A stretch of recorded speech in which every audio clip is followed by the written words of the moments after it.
Thank you so much. I guess I'll just start by thanking the International Festival of Arts and Ideas for organizing this exciting conversation tonight. My name is Nicole. I'm the programming director at National Sawdust. It's a state-of-the-art music venue and art center located in Brooklyn in New York. It was founded by a woman composer named Paula Pristini, who felt that she was coming up in this world where she was working with all of these really interesting technology-forward, pioneering artists who were not only composing, but working with audiovisual works as well. And she felt like New York didn't necessarily have the home just yet for that type of work. So she went and created that home. And so we have a beautiful art center I'd invite you all to come see in Brooklyn, where we work with artists who work between audiovisual work and spatial sound, and it's really a home for living composers. So it's my great honor today to have the opportunity to introduce you to some incredible artists. So we'll start with Spencer Topel. He is a classically trained composer and musician. He trained at Juilliard and Cornell. He's a professor at Dartmouth, I believe. You may have seen his works performed at such places as the Museum of Modern Art, the MoMA Museum, or the Barnes Foundation, and he's worked with a number of world-class contemporary ensembles. And currently, Spencer is the artist in residence at the Yale Quantum Institute. Spencer, I'll let you take it from here. All right, thank you for the introduction.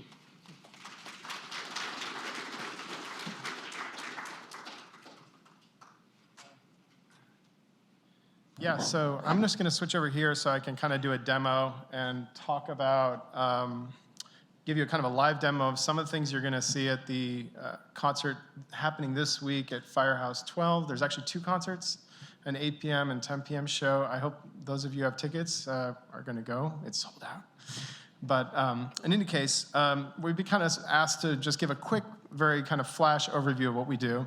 So, yeah, let's maybe get started. Is this the clicker? There we go. Hold on. Right. So as Nicole mentioned, I began sort of my musical trajectory first as a violinist. I studied violin from the age of 4, and I really wanted to be a soloist or like just something great in violin. And then I discovered composition when I was 11, and I worked with the Oregon Symphony when I was 16, and I was really hooked to the idea of just using this great ensemble to make music, and also this notion of what is sort of self-expression versus like collective expression. And so I ended up going to school for composition and really pursuing a career that way. In 2011, I got to work with a really amazing sculptor named Sue Sunny Park. It's the project that's shown here called Capturing Resonance.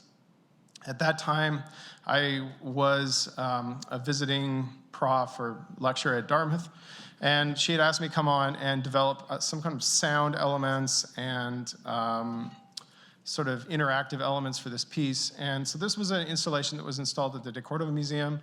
And at that time, I incorporated a data-driven process, actually. I didn't really think about it that way, but what we did was we measured sort of activity or action around the installation through passive infrared sensors that counted the number of visitors, and the soundscape the people were hearing as they traveled through this installation would change the states or the behaviors of the sculpture through time. And it was also, the sound became a kinetic element for moving the sculptural elements. More recently, on this notion of sonification or sound, I've also worked on a project recently called Iced Bodies. We recreate or kind of reimagined the work by Jim McWilliams for Charlotte Moorman called Ice Music. And we reimagined this work as a sonic instrument that was kind of broken down and destroyed over several hours. And I think when we start to look at some of the work we've done at YQI at Yale, I keep thinking about this project a lot because there's ways in which, although it's not really data sonification, it's still sonification of signals and what we can do to make signals meaningful as musical sounds, as kind of novel sound objects. So this piece, in that sense, really treated the ice as a membrane. And so inside the ice, there were pickups and transducers, and depending on how my collaborator Seth Parker Woods would strike or play the ice, those impulses could be then played and processed and magnified or amplified through glass panels or resonators around the space. And so another way to think about it is like the ice, the sound of the ice itself is just, in this case, mostly noise. The only way you really get tone out of ice is through cracking or splitting it, which you can only do a few times, in a piece like this. So we had to find different ways to do this. On the subject of sonification again, there's another piece. This was a piece called Echoic Memory. It explores the relationship between sound, form, and architecture. For this piece, I was really interested in this notion of monochords as both measuring devices of distance, physical distance, but also pitch. So it was first installed at the Drawing Center in New York City in the drawing room, and it's actually the monochords that you see there are the exact measurements of the room resonances. So again, it was a way that maybe to bring people into this idea of what could be heard, what our world really sounds like around us. Anecdotally on this project, there was this really funny moment when I was testing the systems, and I found that one of them was just ringing like crazy, and I thought, okay, this is broken. And then I stopped, and I started really listening, and I realized there was a truck backing up outside, and I just was not tuned into it, but it was listening for me. So in any case, to move forward, I'll just discuss a little bit more about Yale Quantum Institute. I've been lucky enough to be the artist in residence this year with these amazing scientists. It's one of the largest quantum labs in the world. A bunch of excellent researchers and investigators. One of the ideas we had was how could we take these signals coming out of these systems, these superconducting systems, and try to make some kind of musical or sonic sense of it. So first of all, this is what it kind of looks like when it's not shrouded in a set of kind of metal canisters that help keep it isolated both from its environment in terms of vacuum, temperature, interference, and so on. It's kind of like the coldest, darkest, quietest place in the universe in order to conduct these measurements. And the thing in the upper right-hand corner is sort of an example of these transmon qubits. Qubit is spelled wrong there, by the way. It should be spelled with a Q. But these transmon qubits are quantum bits. And below that is a signal readout from the system. So over the course of the year, we started really thinking about how can we sonify these signals? How can we I would even say transform them into something we can use as a musical signal? So the first thing we did was we spent quite a bit of time looking at carefully, is the process by which we're converting or stretching out these signals or putting them into audio domain really preserving you might call it the fidelity for lack of a better description, but are we preserving that information in the signal such that we're not changing it so drastically that when we hear it, we're actually hearing something that's wildly different. And then the next step after that was to then use a kind of different methods to sonify them. So in one case, the example on the left there shows a 4-state measurement that allows us to kind of switch between different oscillators or pitches. And then we apply modulation, or it's in a kind of a wobbling effect that captures those kind of wobbles that you see, the kind of quantum noise. So that was one approach that we're using in our performance on Friday as a kind of musical tool. And then the second one is on the right. It's a leader-follower experiment where there's two of these kind of systems that are kind of talking to each other or getting connected in some way. And one is kind of following the other. And in some case, you can have very accurate following. Like as you can see in the lower right-hand corner, the left side says good follower. Those signals kind of more or less kind of look alike. When it's in the upper part above that line, they're together. When it's below. And on the right, it's just completely uncorrelated or disconnected. So yeah, that's about it. Maybe quickly, I'll just play you some of these sounds so you can hear it. This maybe goes back to the point I made about the ice cello kind of being noise. If we were just to listen to these signals coming out of the fridges as they are, it might kind of surprise you a little bit. So let's do that. And bring this up. And that wouldn't surprise us. There. And so, sorry, Spencer, that what we're about to hear is the sonification of an electron? Yeah, we're measuring a very finite number of electrons moving across junctions and other types of things. These measurements happen inside of these dilution fridges. And what you're going to hear at first is just the kind of the signal output, the noise element, that before it's kind of been sonified.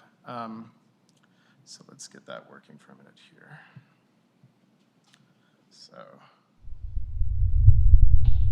So yeah, let me bring up the time scale a little bit.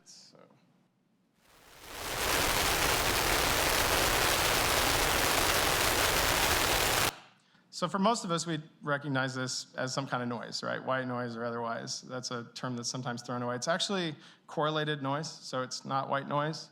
And inside these signals, they're measuring basically the switching of the states that we represent, if you look at it as kind of signals on the screen, by the crossing from like a high value positive voltage down to a negative voltage or measurement. So this is the sort of sounds you get, actually, really. And we can kind of filter that down and make it a little more pleasant, but more or less that's it. But what we can start to do, though, is we can start to tease out these kind of state behaviors and kind of sonify them. So in this case, we're hearing switching between the states that we then assign to oscillators. And so we can hear that. For some of us who have heard like electronic music, this is a familiar sound, I think. But we can start to slow that down. Let's see.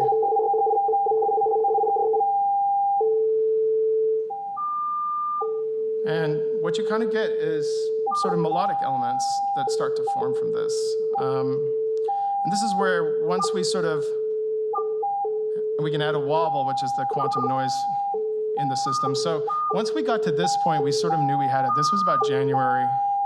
And I sort of started to really relax because I knew that we had a shot, no pun intended, to make music out of this. So that was one of the examples, and so we can move on tonight, I'll play you one other. I really like this leader-follower sound because that's, for me, a very musical concept. So what you're hearing, I'm going to keep it really kind of pure. The tone's very pure and simple. So you're hearing two kind of voices. One's higher and one's lower, and they're going up and down by a single note. So this is an example where they're following well. It's sort of like two people singing well together. And now this is an example where the second singer isn't quite as proficient and is kind of like singing all over the place. Just kind of switching. So now it's kind of disconnected. So yeah. Thank you. Yeah.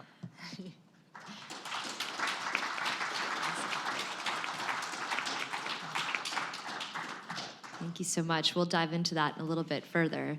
Welcome, Kaki King, as well. We've got our third panelist here. You probably know Kaki King. She is a prolific composer and guitarist. She's produced 9 albums over the last 14 years. She's won awards for her work composing for film and television. I think a Golden Globe Award, actually. Nomination award, she won.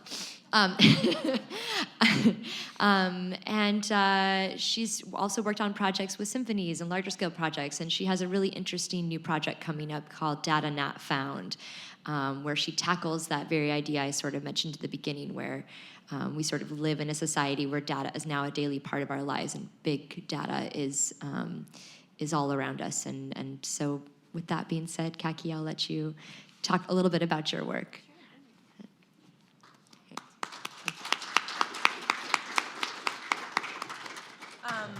Hi. This is always the thing with me because I'm very short. So this is when I started playing guitar, and I look very serious, and I'm still very serious about playing guitar. I was 4 going on 5 when I started, which is interesting because my daughter is now 4 going on 5 and wants to play violin.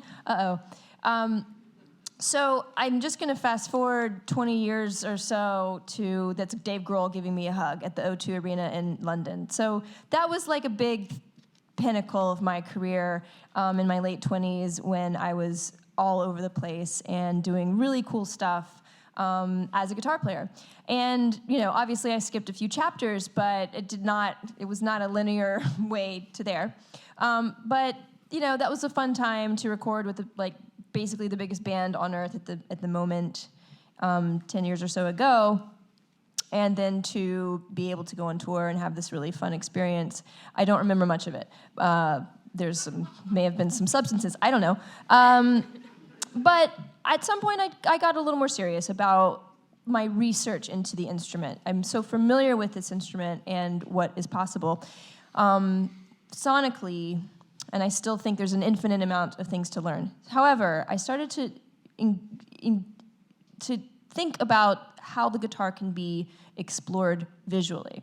And this is a slide, and I have a bunch from a show that I've been touring for about 5 years called The Neck is a Bridge to the Body, where I'm actually projection mapping onto the guitar. And so you'll see the projection on the guitar specifically hits only the guitar. Projection mapping 5 or 6 years ago was very new. Now it's very common. People are more familiar with the ability to do it, but basically it's just taking an object and sending light to just the object. So that's a really good example. I also have a screen behind me. The whole show itself sort of tells a kind of creation story of the guitar. But the most important thing, and this slide actually shows it really well, is that I am now in silhouette. I am not important. I'm just the facilitator. The instrument itself, this is exactly how I feel about it, tells me what to do, directs me. I simply show up, touch it, play it, and it takes the lead. And that's very much how how every record I've ever done has been written. If I just give myself enough room to an openness and try to get the self-doubt out of the way, there's a kind of open circuit between my brain and my fingers and the guitar that doesn't have a lot to do with my thinking.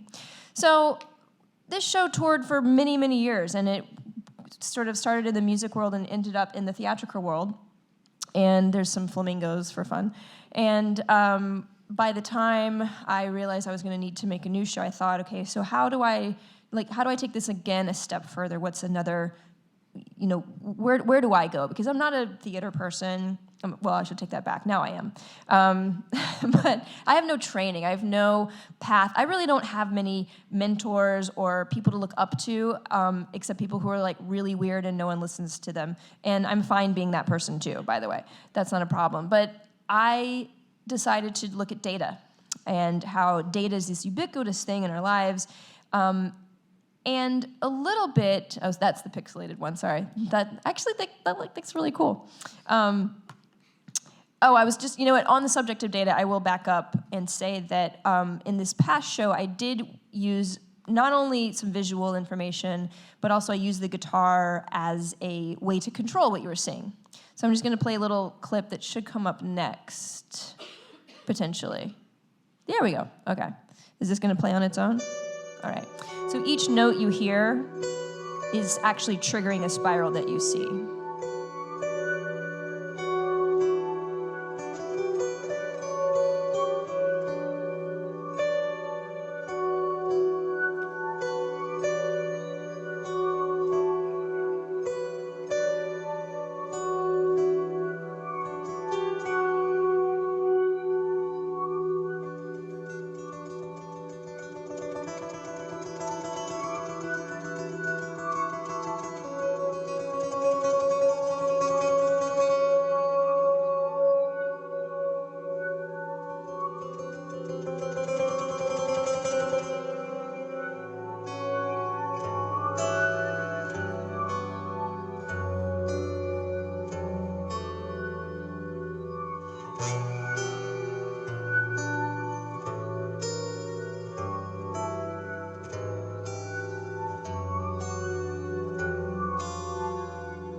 So that's just a little taste of what the guitar can be capable of. And really all I'm doing is taking analog guitar signal, transferring that to a computer program that's turning it into MIDI signal. And once you have MIDI information, you can do, there's so many programs that you can use to use that as a control feature. So that's been one of the main interesting aspects of the last 5 years for me, is opening up the guitar as a controller, but still being a guitar. There's no actual other hardware connected to it. There's no MIDI pickup. It simply is what it is. So back to data. I started to work with a woman named Georgia Lupi who does data visualization. And we worked on a few things, but this very specific project was very personal. My daughter had an autoimmune disorder, and she's fine now. At the time, it was very scary. Her platelets were dropping. Her blood wasn't clotting. And as a mother, I had to take very careful information. I had to take down notes about everything that was happening, because visually you could see it on her skin. And I didn't intend to talk about this tonight because I get a little weird, but I guess I'm going to talk about it.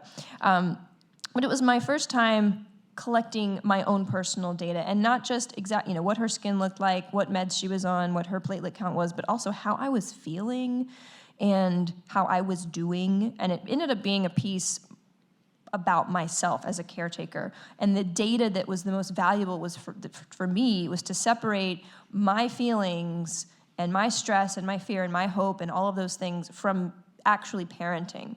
And it was that was sort of my first step into wanting to work with data as a tool for inspiration. I have definitely tried to make music out of data. I have failed.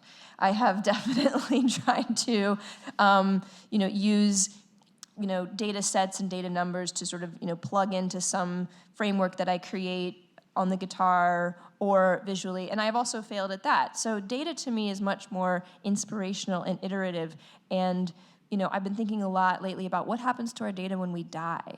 Is it useful? What does the digital afterlife look like? I've been thinking a lot about sand, as I'll demonstrate for you in a second. So in creating a show about data, I'm like, well, how do I talk about this thing that's huge and gigantic and intangible, and when we speak about specifically big data.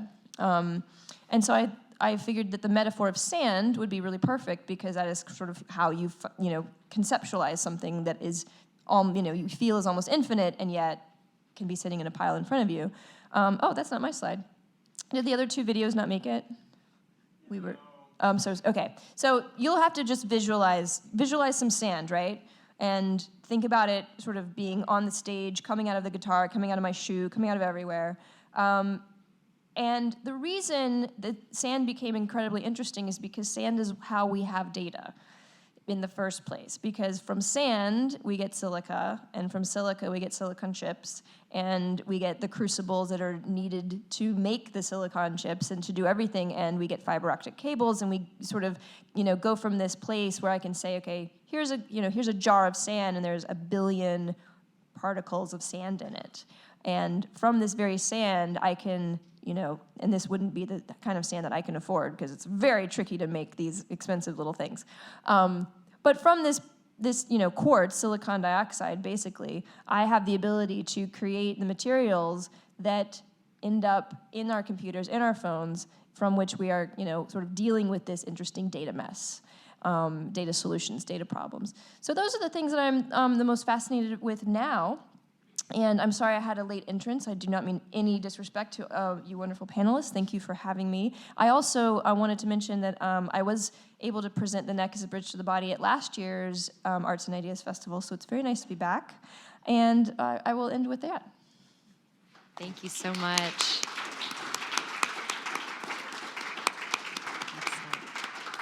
Thank you. And last but not least, we've got Jay Alan Zimmerman here with us.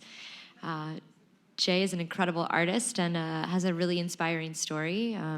He lost his hearing at the 9/11 tragedy, and I can let him tell you a little bit more about that. But while that might shut down some people, instead it's turned him into an incredibly prolific artist who has large-scale public works. You might see him frequently at Lincoln Center. He works in the experimental and spatial sound and commercial fields, and right now he's working on, or he's worked with Google to create a visual a visualizer, essentially. So visualizing sound, it's a really fun tool that you can play with. But I'm going to let Jay talk about that on his own and maybe do a little bit of a demo of that as well.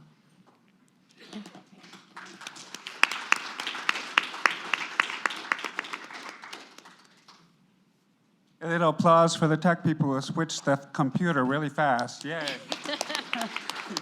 Yes. That's great. Can you hear me okay? Am I loud? Am I You quiet? sound Okay. good. So, right? All right. So, boom, here we go. So today I'm going to focus on how I use data to try to make music visualizations. And as you explained, I became deaf, so I had a very strong need. This came out of trying to survive.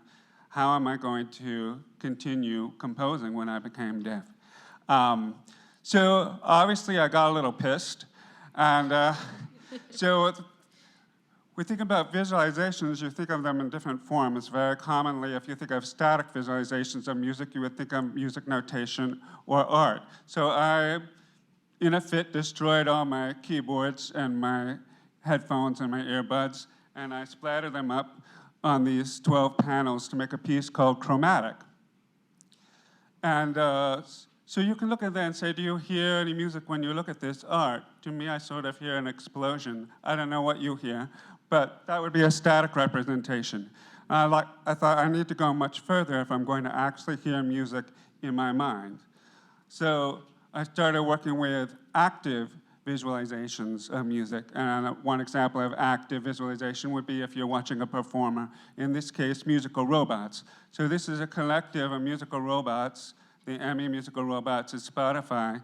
And I said, can I borrow your robots and try to make an orchestra? And once you're using robots, that gives me the freedom to shift a musical instrument into a different position to maximize the visual impact when it doesn't have to be in a position for a musician. So you can see how the cymbals and the drums and everything are rotated forward, so you can see that. And that really worked well because you could see when things are happening. However, I found out later what I was imagining in my head was not what people were hearing because I miscalculated how much velocity the solenoids were able to produce, the little motors.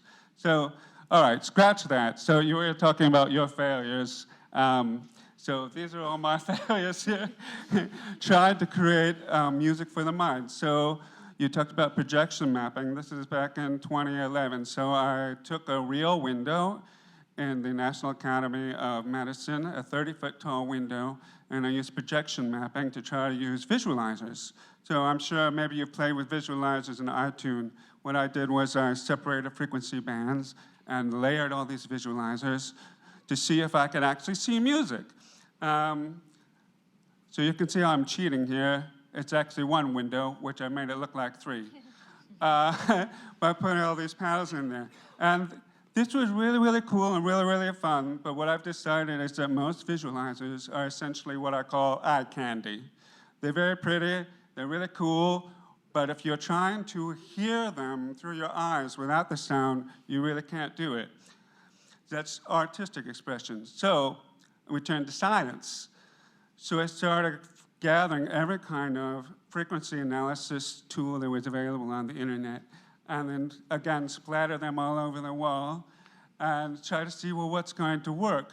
So here we have amplitude, we have texture, we have overtones, we have all these things. I actually found some of these things in an app for piano tuning. Here I've surrounded myself with an old eMac and a light-up keyboard and trying to see, well, what is going to work here? The thing that I found that worked the best is a thing called the Hilbert scope. So I'm going to tell you more about that in a moment.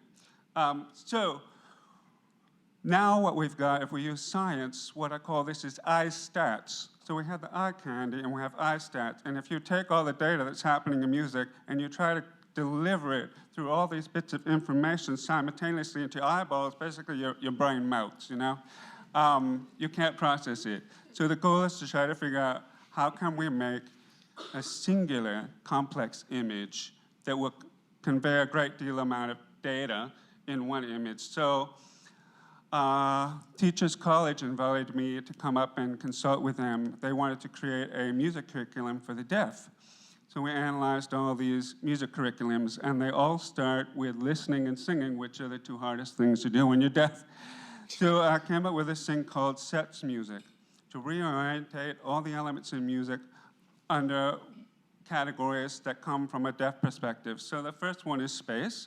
Space is really, really important in deaf culture. I had to come early and make sure I knew where I was sitting to control the space. This is signing space that you're seeing here. We can have performing space. Once you say space is important, what can you learn about music from this space? Well, if Kaki brings a guitar into this space, now we know we're going to have guitar music because you can see it. So we hope we'll have guitar music.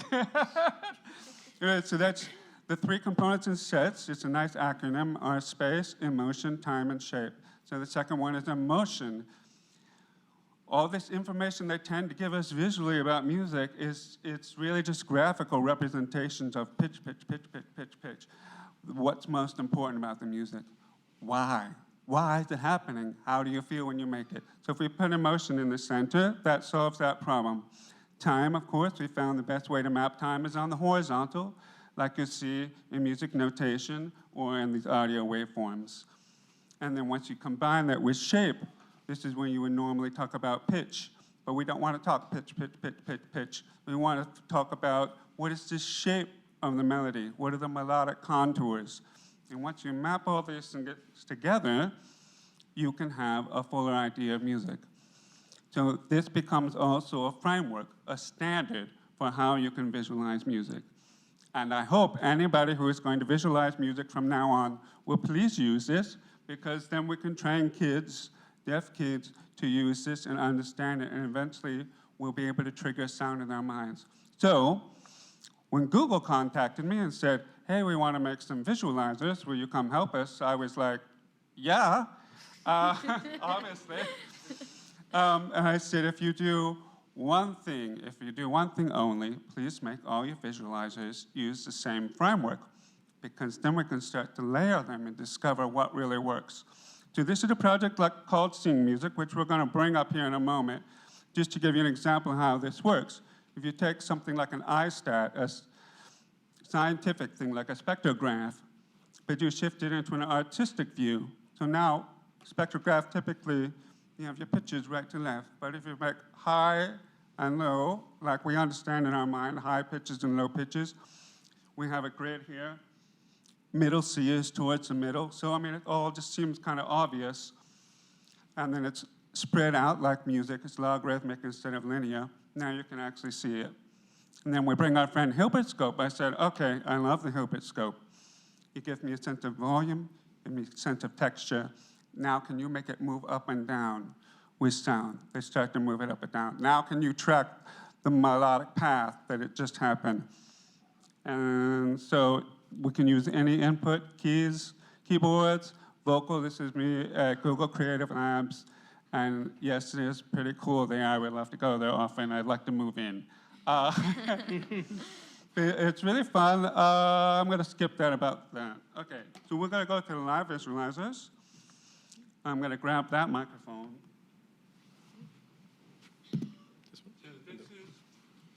Yep. Just so our panelists know, this stripy mic is for the visualizers. Okay. So can you bring up the visualizer up here? Okay. So we start with something very simple. Oh, it's not showing on that screen. Okay. So this is starting with a simple oscilloscope, which I'm sure all of you have seen. So you would see this in sci-fi movies in the 1950s, an oscilloscope. If you take an oscilloscope and you map it in a circular fashion, then you get the Hilbert scope. The Hilbert scope, you can see it's making all these groovy shapes right now. The closer you are to a perfect sine wave, the closer you get to a perfect circle.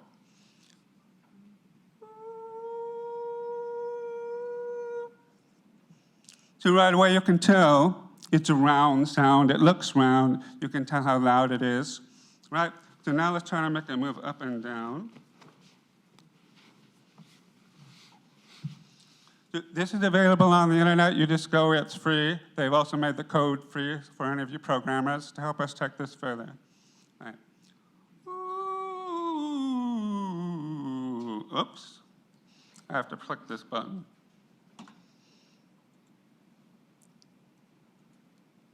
Hello, okay.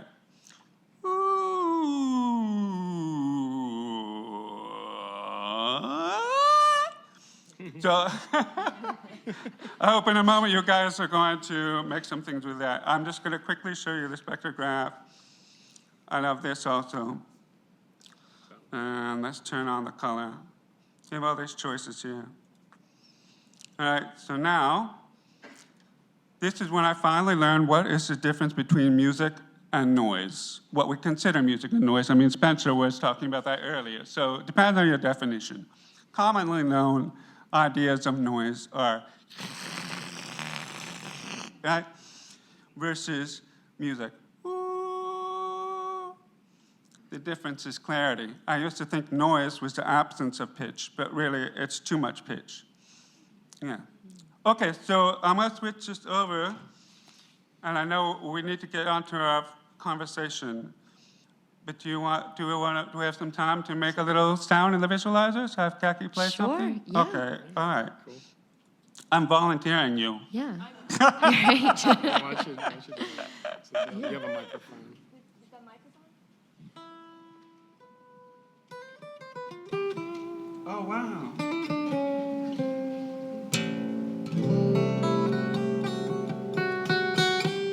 So this worked with mono signals. I don't know if you're doing chords.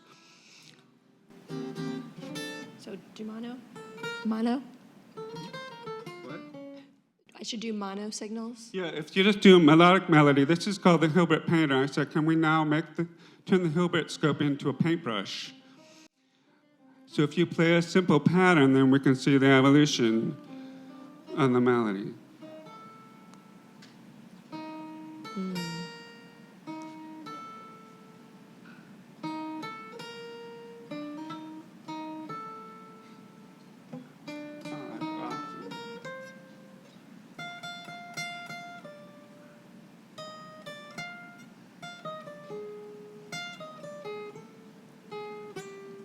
I forgot the guitar could play that high, way up on an F5. Wow.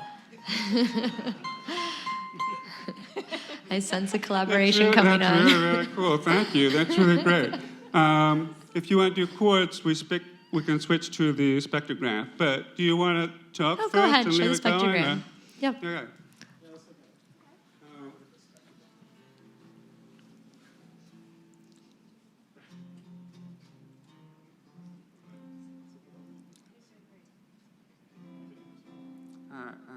I think you're seeing the beginning of a band on here, on stage here.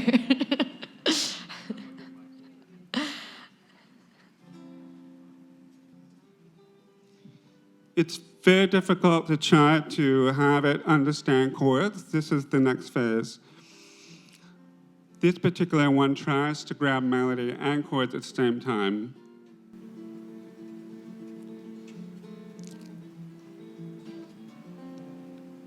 I think it's sing the bass line as a melody, maybe.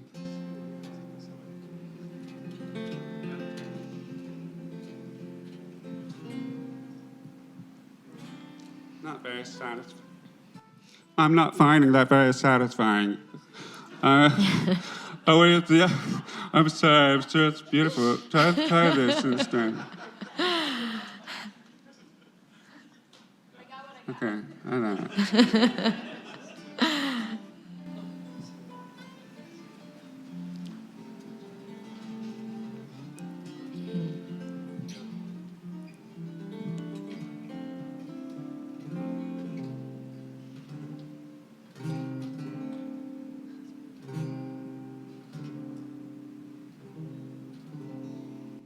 So this is a challenge because if your ear is picking up the high note, it's the most important thing, but actually the low notes are coming out louder, it's giving an incorrect impression.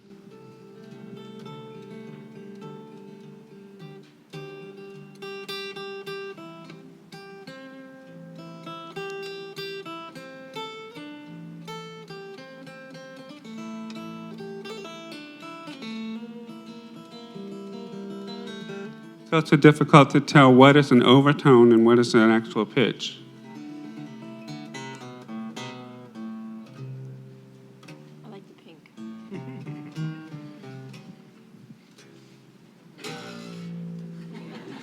For my amplifier. Thank you so much. Lovely. By the smiles on your faces, I assume that was lovely.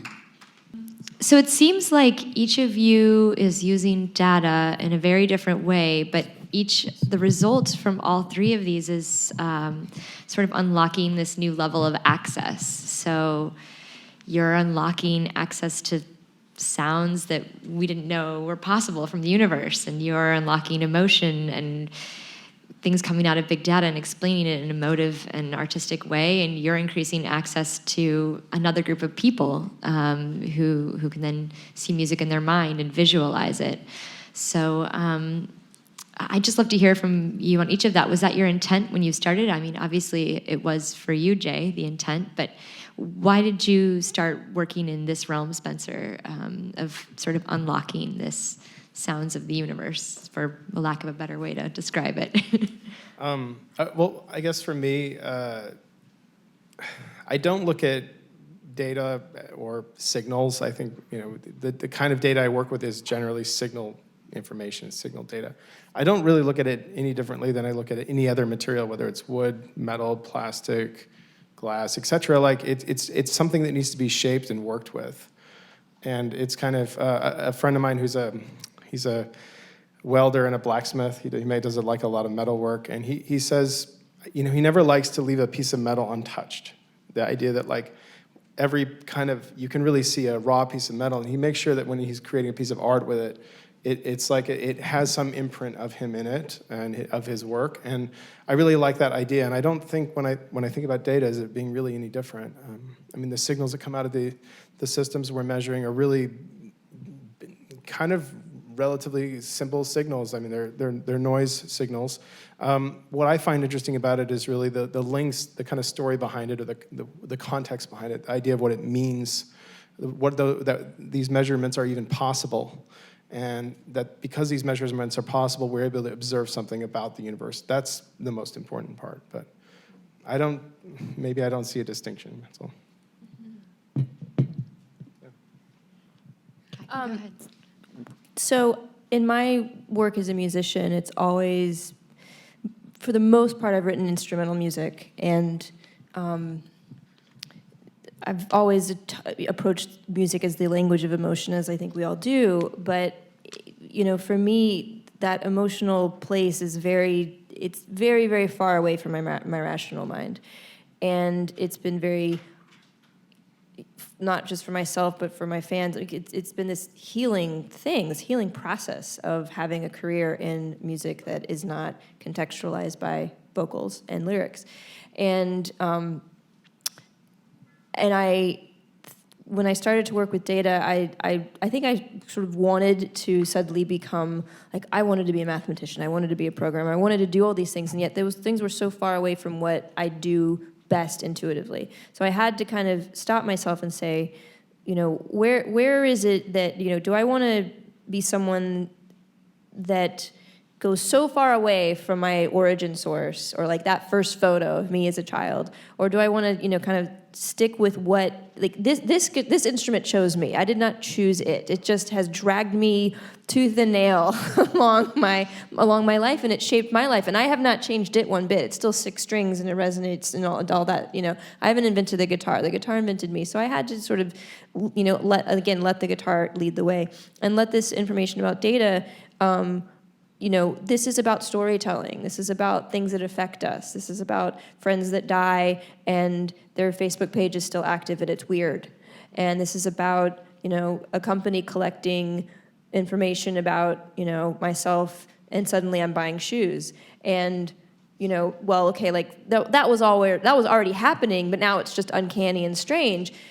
This is also about attachment. Google used to think that all this data it would get was sort of data exhaust, and didn't need it. And suddenly it realized, oh my God, we can analyze this and use it, and we can, that's sort of the beginning of Google monetizing itself in this way that's now, the Google verse that we live in. So I think these things are interesting, and I think that data is it's like a building block of our lives in so many different ways, intangibly, totally tangibly, and and I'm trying to, connect all of these dots and play around with it. But I think for me, it was very, again, sort of like, what's the emotional aspect to this? Like, what's the thing that gets you in the gut? Like, when I look at my friend Ryan's Facebook page and he died. I was with him 3 weeks before he died of a heroin overdose, trying to be like, you don't have to live this way, man. Like, we can help, you can get help.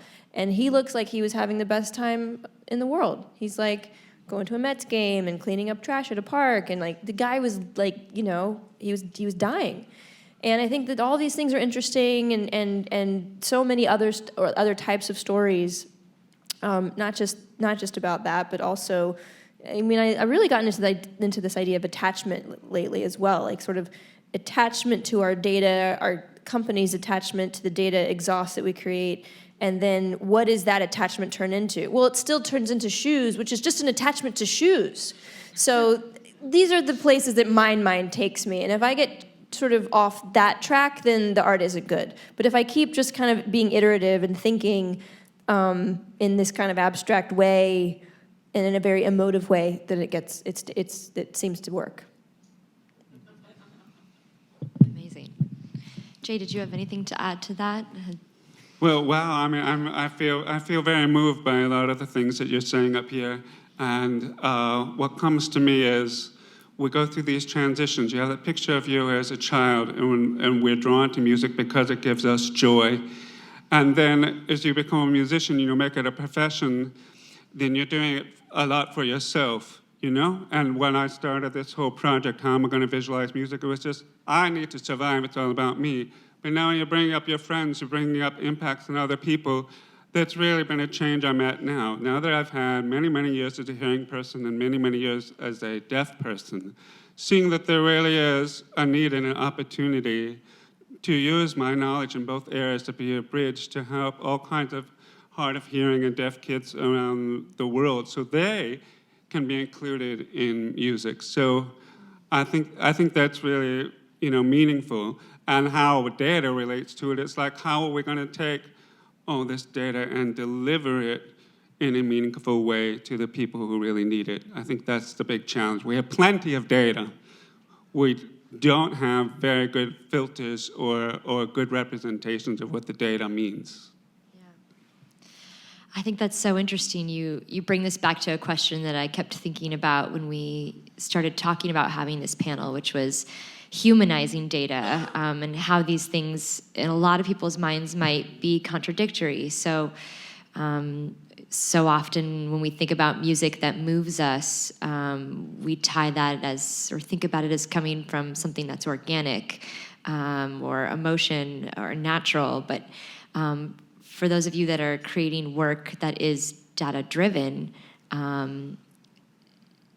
clearly the accessibility aspect of that is humanizing that. Do you feel like there are other components that you could talk about?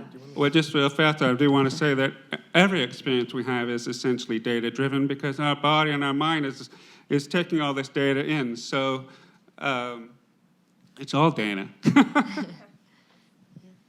Well, yeah, I mean, I think it comes down to the idea of the tools we use and how we make these tools. And in some sense, I wouldn't say that like my music per se is data-driven. I think for the same reason that music comes from an intuitive place, it comes from a emotional place, it has to really, because otherwise it's just a demo. It's just and that to me is like wholly uninteresting. The idea that we made this cool thing is not really enough for people. And so when I think about the kind of work we did at YQI this year, it was about building the tools so we can make the music. And that process of music making, which I'll perform with 2 PhD students, one of which is in the audience, this coming Friday, was really a collaborative process, and we're really a band in a sense. We're composing, we're working through the material, we're seeing if it sounds good and if it sounds bad, and ultimately that's a human decision.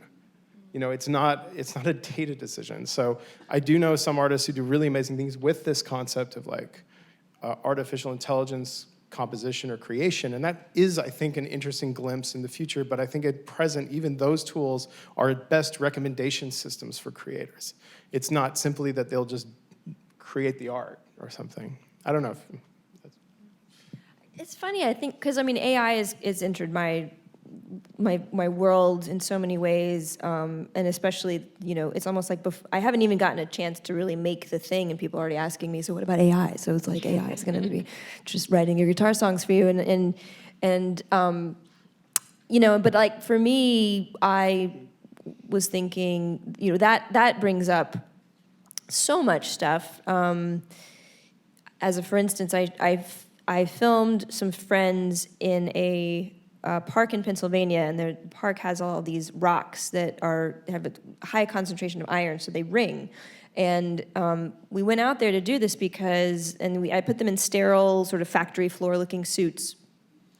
Because I have a friend who is African, and he's not African, he's South African, but he considers himself a sort of ambassador.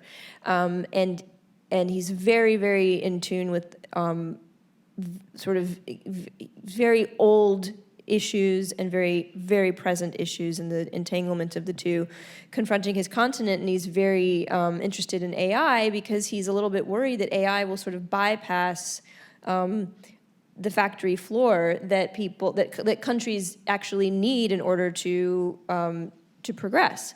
And it's like, well, if manufacturing moves from one area of the world into my area of the world, then suddenly people's standard of living will be raised.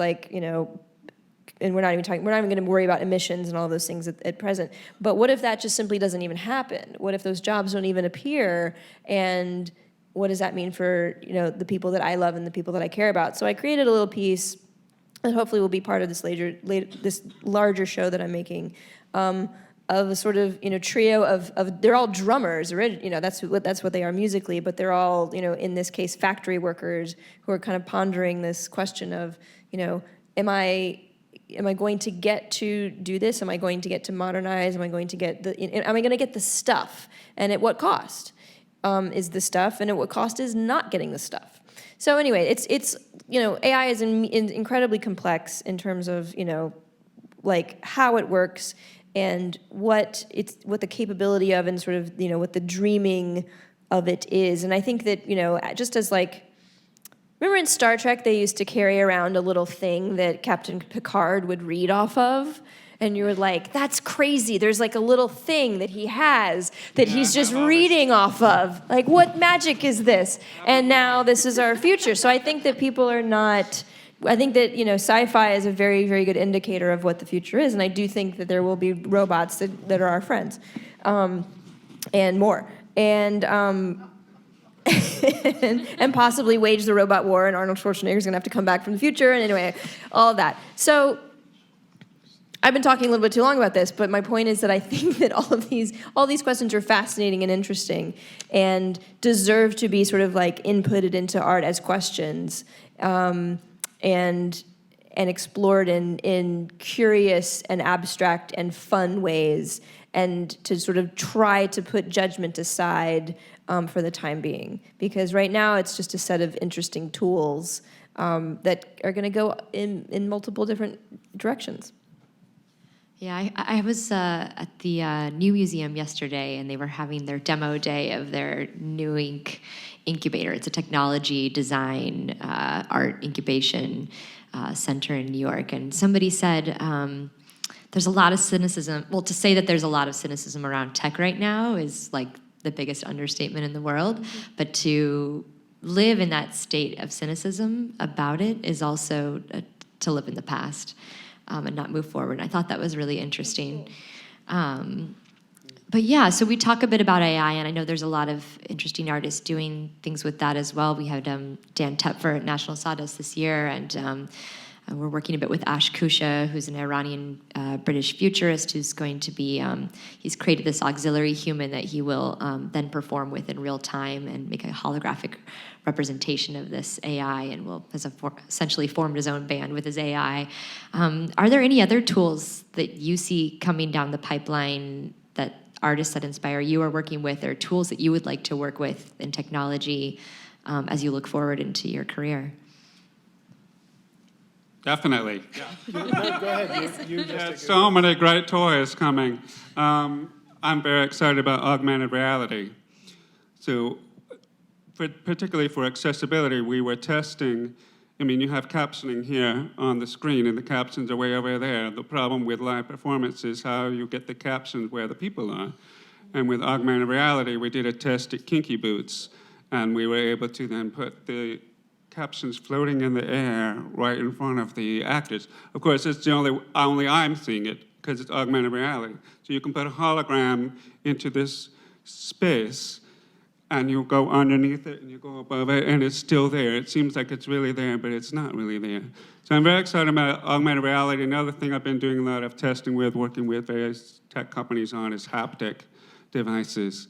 So you have things like the Subpack and Not Impossible Labs are playing with things. So haptic is vibration, and everybody has a cell phone that vibrates now, but those are tiny little motors, and there are different ways to do vibration. So it's like, how can we communicate possibly some of this data through haptic devices? And of course, I love robots, so I've worked with a couple of different robot collectives, and my goal is to do a whole show where the whole orchestra is robots all over everywhere. So I think it's all exciting. What were you going to talk about? Well, yeah, I mean, I was going to mention a few things that I know about. I sort of keep my radar out for just the sort of weird and the new. It's sort of, yeah, well, I mean, I live there, so. In particular, I think if you're really interested in sort of seeing what people are doing in a kind of a big picture way, you can look at the kind of outcomes of this competition in Linz, Austria, called presource electronica. It doesn't get talked a lot about in the United States, or I mean, like publicly, but it's presource electronica. But one of the great things about this is they have an archive. Linz, Austria? Linz, Austria, L-I-N-Z, Linz. So they actually have a wonderful archive of their past winners and honorable mentions, and just amazing work comes out in this forum. And I think some of the topics that start to become really interesting for me in this area is new kinds of 3D fabrication. They keep talking about Industry 4.0, but I think there's a way in which this will really, it already is, and will continue to have a greater impact in the arts and in design. You know, a company I'm starting, Physical Synthesis, most of the things we'll make won't be made by people, it'll be made by robots. Again, because it's the only way to make it affordable to run a company like that and to grow. You're gonna see a kind of a confluence of these things with biology. So increasingly, you're seeing kind of artworks and sound come out. For example, there's somebody recently printed an album on DNA and released it as a DNA album. It's sort of a concept that way. It's bizarre. How do you listen to it? I don't know. At this point, I don't think they cared. They just did it. Yeah. So, if that makes any sense. But how do you know it exists? I mean, it could be like the emperor's new clothes. In this case, it's like the genome encoded this process, and then it, through there's a number of really amazing and dangerous, interesting technologies right now around DNA splicing. What is this interface called? One of you must know what it is. Thank you, CRISPR. So most of my friends working in this feel like they're playing with God now, with CRISPR, yeah. Mm-hmm. So, yeah, I don't know if that answered your question, but. Totally. Kaki, anything? How would you use that with music, do you think? I'm sorry. No, go ahead. Well, I mean, this is going to sound dumb, but, there's this wonderful artist in Norway named Koka Nikoladze. He's a wonderful, wonderful designer. He started doing something that's been in my mind because I run a lot of 3D printers and things like that. They're incredibly musical sounding, with all the stepper motors switching and changing. And they kind of do little songs and so on. And he's done a number of pieces recently where he literally just writes music for the 3D printer, and it prints something out, but it has nothing to do with the sounds that it's making. The sound is the point. The object is a secondary thing. So, and I think we can really take inspiration from me, like the Sonic Arts Union, if you look at Alvin Lucier and David Berman, and the kinds of things that experimental artists in America have done for the last 30, 40 years, there's a lot of really great art that still, I think, is very conceptually and interestingly challenging this way. So, yeah. Amazing.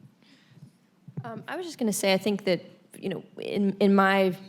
I've lived through the death and destruction of the music industry.